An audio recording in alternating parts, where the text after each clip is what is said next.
तरारी में lieutenant general SK Singh जो सेना में वाइस चीफ रहे हैं, उनके इलेक्टोरल रोल के नाम को लेकर जिला प्रशासन ने बात उठाई है। उनका ये कहना है कि इलेक्शन के कमीशन के रूल में ऐसा है कि आप बिहार के हैं, लेकिन अगर बिहार के किसी विधानसभा क्षेत्र में आप मतदाता के तौर पर रजिस्टर नहीं हैं तो आप चुनाव नहीं लड़ सकते। ये वहाँ के अधिकारियों ने बताया। उन्होंने इलेक्शन कमीशन को भी लिखा है, लेकिन मैंने जो बात आपको शुरुआती बताई, देखिए कितना प्रो इनकम्बेंट है।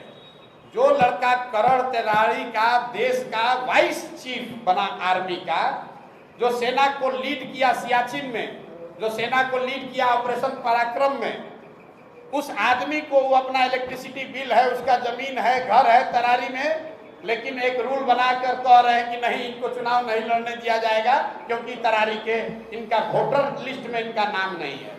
वोटर लिस्ट में नाम जुड़वाने के लिए फॉर्म 8 भरा गया है। ये सब प्रावधान है, आप इलेक्शन अधिकारी से पूछ लीजिएगा कि आप 8A फॉर्म 8A भर के अपना नाम जुड़वा सकते हैं।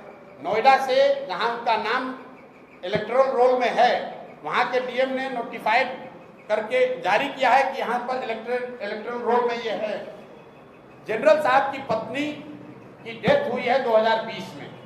उस समय तक वो बिहार के वोटर लिस्ट में थे, लेकिन पत्नी के डेथ होने के बाद वो नोएडा में रहते थे तो उनका इलेक्टोरल रोल में नाम शिफ्ट हो गया, क्योंकि 24 में उनको वोट देना होगा।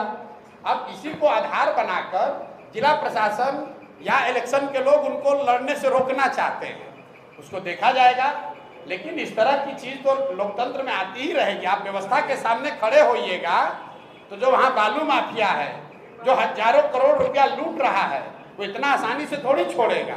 लेकिन जन स्वराज भी पीछे हटने वाला नहीं है। जनरल साहब वहाँ खड़े हैं, प्रशांत किशोर यहाँ नहीं लड़ रहे हैं, लेकिन प्रशांत किशोर का कोई भाई, कोई सिपाही लड़ेगा और यहाँ पर राजनीतिक जमींदारी जिन लोगों का है उनका बोरिया बिस्तर समेटेंगे। उसी तरीके से तरारी से देश का इतना बड़ा जनरल बिहार का लड़का वहां से भूमि और बालू माफियाओं को उखाड़ कर फेंकेंगे ही फेंकेंगे। अगर उनको नहीं लड़ने दिया तो कोई वहां तरारी का लड़का लड़ेगा, लेकिन लड़ेगा जरूर। हम लोग पीछे नहीं हटेंगे। ये नहीं कहेंगे कि हमारा नामांकन कैंसिल हो गया। हम लोग लगे हुए हैं। कल या परसों तक निर्णय इलेक्शन कमीशन दिल्ली को देना है कि उनको लड़ने की अनुमति दी जाएगी कि नहीं। लेकिन आप जरा पत्रकार होने के नाते समझिए, बिहार का जो लड़का पूरे 75 साल के इतिहास में सिर्फ 2 ही लोग आज तक vice chief of army staff बने हैं बिहार से, एक गवर्नर एसके सिन्हा और एक एसके सिंह। उस लड़के को आप चुनाव नहीं लड़ने दे रहे हैं। ये फर्जी का नियम लगाकर कि आप कहते हैं ये इसका इलेक्टोरल रोल में यहाँ नाम नहीं है, 8A भरा गया है, कह रहे नहीं उसके दिन पास हो गया है। ये तो चलता है, प्रशासन और सरकार की ओर से ये सब चलेगा, लेकिन जन स्वराज इतना आसानी से दबने वाला नहीं है। हम लोग इस व्यवस्था को बदलने आए हैं, तो इतना जल्दी थोड़े डरने वाले हैं।